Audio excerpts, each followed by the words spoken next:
Good morning students. तो हम chapter first geographical diversity of India को रिवाइज कर रहे थे। हमने लास्ट क्लास में पढ़ा था जोग्राफिकल डाइवर्सिटी क्या होता है, ठीक है, और उसके जो फिजिकल फीचर्स है वो हमने स्टार्ट किए थे। हमने पढ़ा था नॉर्दर्न माउंटेन्स के बारे में। तो नॉर्दर्न माउंटेन्स क्या था बेटा, जो हमारी वर्ल्ड के हाईएस्ट रेंजेस में आता है, ठीक है। जैसे मैंने आपको बताया था हिमाद्री, हिमालयज और शिवालिक। तो हिमाद्री क्या होता है, सबसे हाईएस्ट रेंज में आते हैं, ठीक है, जो पूरा का पूरा जो एरिया होता है वो बर्फ से ढका होता है। उसके बाद आते हैं बेटा हिमालयस। हिमालय जैसे आपके हिमाचल के जो पहाड़ होते हैं, ठीक है, इसके अंदर ज़्यादा ठंड नहीं होती, आप घूमने फिरने के लिए यहाँ पे आप जाते हो नॉर्मली। फिर शिवालिक, शिवालिक क्या होते हैं, इनसे थोड़े छोटे पहाड़ होते हैं।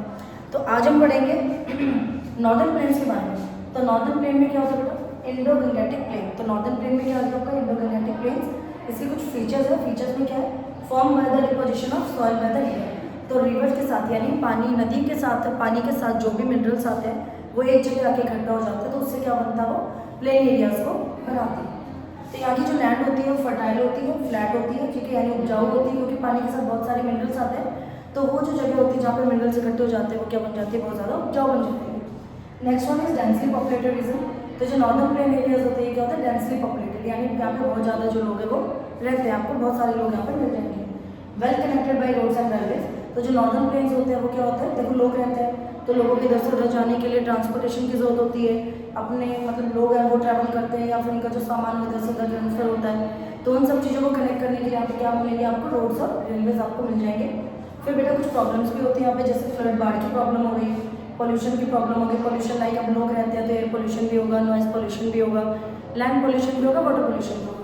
तो और next one is over pollution. Over population का मतलब क्या होता है कि जहाँ पे जगह कम है लेकिन वहाँ पे एक लिमिट से ज़्यादा जो लोग हैं वो रह रहे हैं। तो ये कुछ प्रॉब्लम है जो आपको नॉर्दर्न प्लेन में देखने को मिलती है। नेक्स्ट है आपका इंडियन डेजर्ट। इंडियन डेजर्ट में क्या है, lies mainly in the Rajasthan. तो जो डेजर्टेड एरिया है वो आपको कहाँ मिलेगा, राजस्थान में आपको मिल जाएगा। Sandy lands with sand dune. तो यहाँ का जो एरिया होता है, डेजर्टेड एरिया कैसा होता है, मिट्टी से भरा हुआ होता है, और यहाँ पे आपको क्या मिलता है, सैंड ड्यून्स। सैंड ड्यून्स मतलब जिसको हम रेत के टीले भी कहते हैं। Very little rainfall. तो डेजर्टेड एरिया में क्या मिलेगा आपको, जो बारिश होगी वो बहुत कम होती है, जिसकी वजह से किसकी प्रॉब्लम अराइज होती है, प्रॉब्लम ऑफ वाटर शॉर्टेज। तो यहाँ पे जो डेजर्टेड एरियाज हैं इनमें आपको पानी की कमी बहुत ज़्यादा मिलेगी, यानी पानी की समस्या बहुत ज़्यादा होती है, लोगों को बहुत दूर दूर से जाके पानी लाना पड़ता है। Next one is peninsular प्लेटू। तो पेनिनसुलर प्लेटू क्या होता है, डेक्कन प्लेटूज। तो डेक्कन प्लेटू क्या होते हैं, ट्रायंगुलर शेप को बनाते हैं, ठीक है। अगर हम बात करें हमारे इंडिया का जो नीचे वाला हिस्सा यानी सदर्न एरियाज है उसको मैं शो कर दूँ, ये आपका वेस्टर्न एरिया, वेस्टर्न घाट, ये आपका ईस्टर्न घाट, ठीक है।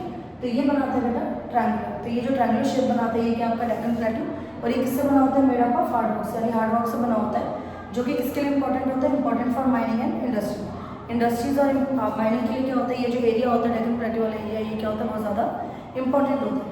साथ ही कॉटन कल्टिवेशन के लिए भी ये जो एरिया है वो बेस्ट होता है। तो ये हमने पढ़ा बेटा आज के टॉपिक में। तो कल हम इससे आगे नेक्स्ट क्लास में हम करेंगे।